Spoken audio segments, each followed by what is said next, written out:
Welcome to a video lesson on order of operations, working with the correct order of operations. So what do we mean by order of operations when we're working with a math class? Well, an order of operations, as we're working with operations, adding, subtracting, multiplying, dividing, exponents, etc., it's a certain order in which we go about what do we do first, what do we do second, how do we correctly multiply, how do we correctly calculate this thing out. And the order of operations is the standard way of here's how you approach every problem that's agreed upon universally around the world. So what that means is in any math problem, if we're working on calculating it out, we first start with the parentheses. Find anything in parentheses, that means it's grouped together. We have to deal with that stuff first before we can do anything else. Then we look for any exponents. Those get kind of the second level.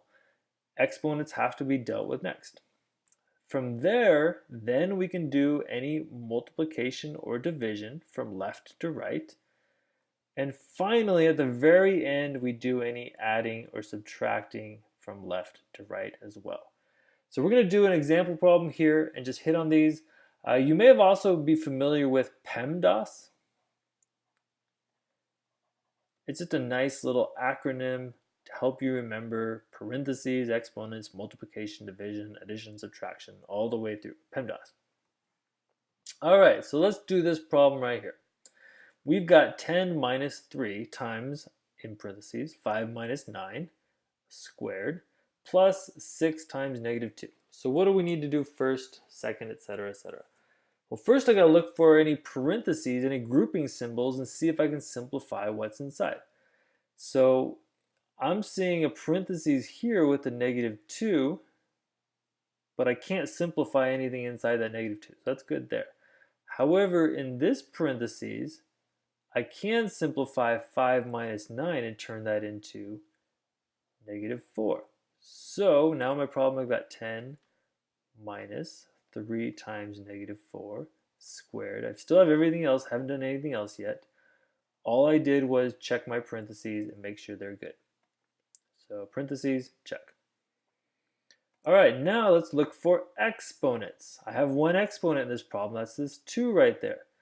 So I need to take care of that. What is being given the exponent for? What is it that I'm actually taking to the second power? Well, this 2 is only affecting this negative 4 right here.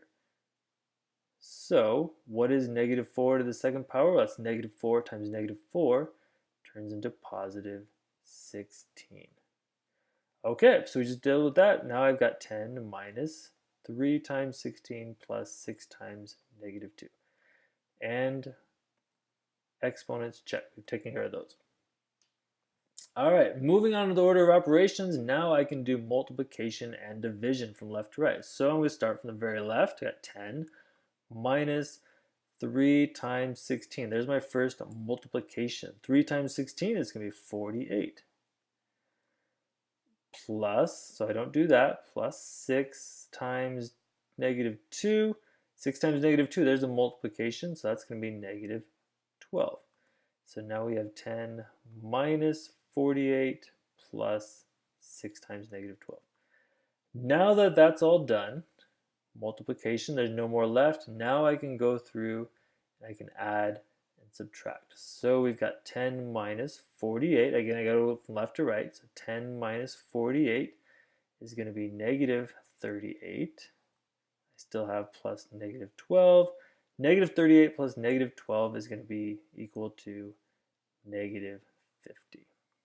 All right, so that's the correct way to actually go through and calculate this thing down. And again, you can take the same thing. If you incorrectly go through the wrong sequence of calculating this out, you can get a very, very, very different answer. I'll point out a couple mistakes I usually see students do. Lots of times when they see a problem like this, they zero on this 10 minus 3. They see that and they think, oh, 10 minus 3, that's 7. And so I think because it just jumps right out, it looks really easy to do. 10 minus 3 is 7. They do that actually the very first before they do anything else. And what you see, they actually went to the very last step first, when really I have to take that 3, I have to deal with all the multiplying first, I have to do a whole bunch of stuff before I can do 10 minus whatever that is. So make sure you're doing the correct order of operations, taking time to think it through. Make sure you're not jumping out at any obvious step incorrectly because it just looks right there and looks easy to do. But make sure you go through the right series.